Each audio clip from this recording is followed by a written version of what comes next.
Tonight I am going to give you a couple of bread recipes.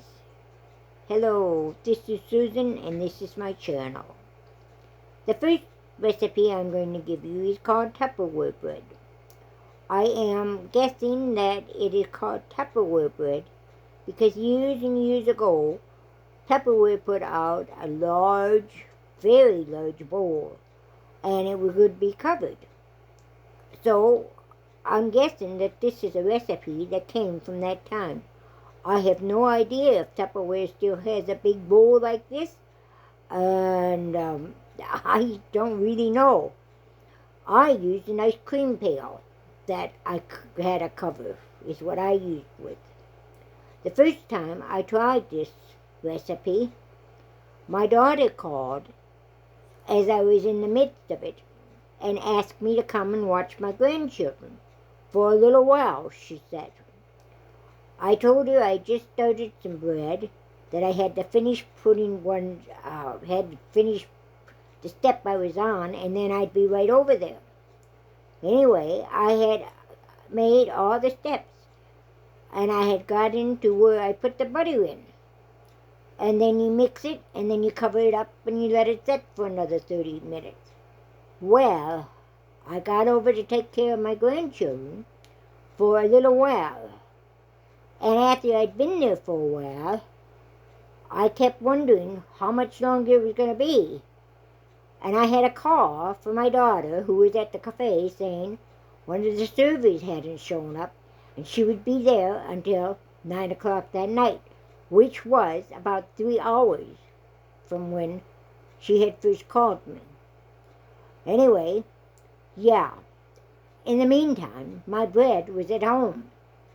And I was sitting there wondering what was going to happen to it and what it was doing. Anyway, after I walked in the door about 4 hours later, I found the bread.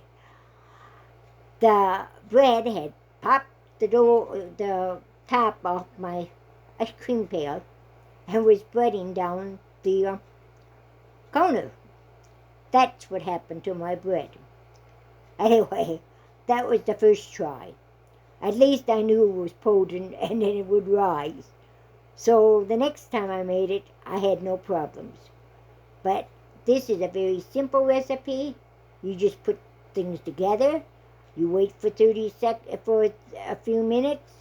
And you do the next step, and you wait again.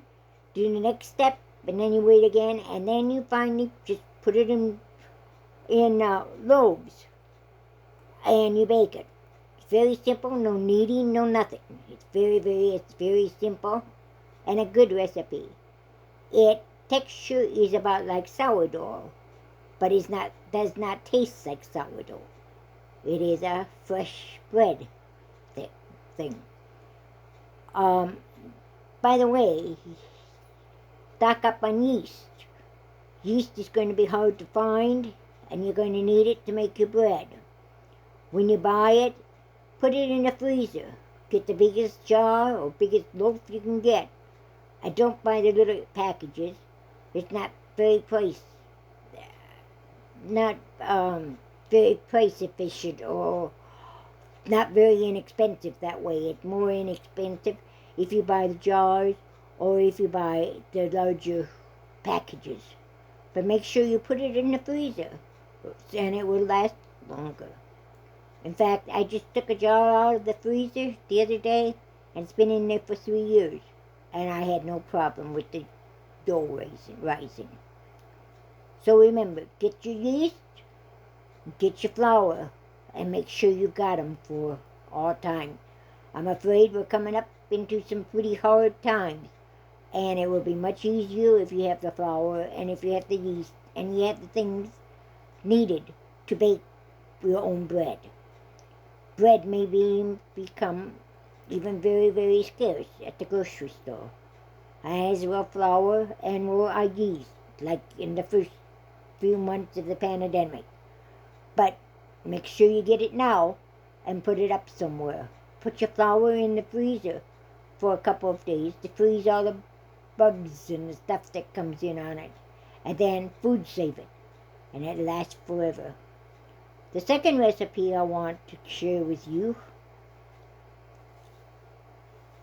is English muffin bread.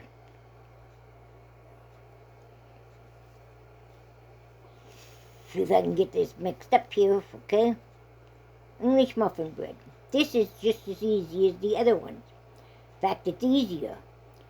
You combine it all together, and then you put it in, and after you get it all mixed up, and yes, it's going to be wet, and it's going to be shaggy, and it's going to look like not bread at all, but if you put it in your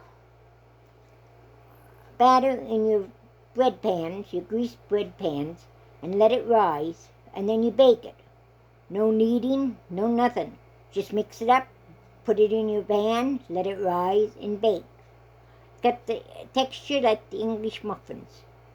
And it's a very, very good bread, especially for toasting. I've made sandwiches from it. I have, I use it just as regular bread. To get it a little bit softer, I take all the bread that I bake, and to keep it soft, I take all the bread that I bake, and I put it in a plastic sack, and I seal the sack, and it will stay fresh for 2 or 3 days, and that's about all you can expect. But if you eat the bread, homemade bread like I do, you won't have to have it for 2 or 3 days. It'll be gone within the first day. I hope you enjoy these recipes. I have enjoyed making them, and they're 2 of my favorite bread recipes. They're very simple, and I like simple, and I like easy recipes, especially for bread. I don't have the strength and the power in my hands to knead anymore, and so these recipes are great for me. Have a good day. We'll see you tomorrow. Bye-bye.